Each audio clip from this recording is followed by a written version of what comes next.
Hi everyone, today நம்ம turmeric and its health benefits பற்றி பார்க்கலாம். ஜென்ரலாக டர்மரிக்னால எல்லாருக்குமே ஒரு அவேர் இருக்கும். இட்ஸ் அன் ஆன்டிபயோட்டிக் அண்ட் கண்டிப்பாக நம்ம ஃபுட்டில் யூஸ் செய்யாமல் இருக்கவே மாட்டாது. டர்மரிக்கோட ஹெல்த் பெனிஃபிட்ஸ் ரொம்பவே அதிகம். ஸ்கின் கேர், ஃபுட், ஹெல்த் அப்படின்னு எல்லாத்துக்குமே யூஸ் ஆகுது. ஓகே, இப்போது டர்மரிக்கில் இருக்க ஒரு இம்பார்ட்டன்ட் சப்ஸ்டன்ஸ் தான் வந்து கிர்குமின். இந்த கிர்குமின் தான் டர்மரிக்கில் இருக்க எல்லோ பிக்மெண்ட்டுக்கு ரொம்ப யூஸ் ஆகுது. டொமேட்டோவில் எப்படி லிக்கோபின் அது போல் டர்மரிக்கில் கிர்குமின். இந்த கிர்குமின் நம்ம எடுத்துக்கிறதுனால என்னென்ன ஹெல்த் பெனிஃபிட்ஸ் அப்படின்னு சொல்லிட்டு பார்க்கலாம். It is an anti accident. It cures arthritis, inflammations, oxidative stress and so on. And another important thing என்னன்னா it neutralizes the free radicals. இது என்னன்னு கேட்டிங்கன்னா it has the potential for anti-cancer property.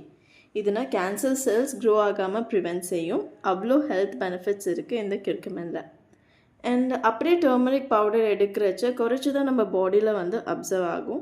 இதுவே when added with black pepper means கிர்குமினோட absorption பர்ஃபெக்டாக இருக்கும்.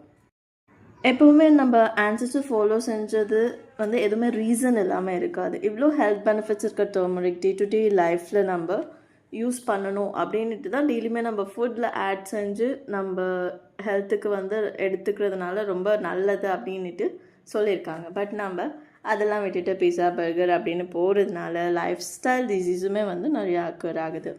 எப்போவுமே tradition is the best. Okay, next டாப்பிக்கில் அனதர் இம்பார்ட்டன்ட் ஸ்பைசஸ் பற்றி பார்க்கலாம். It's bye from your journey. Take care and see you guys.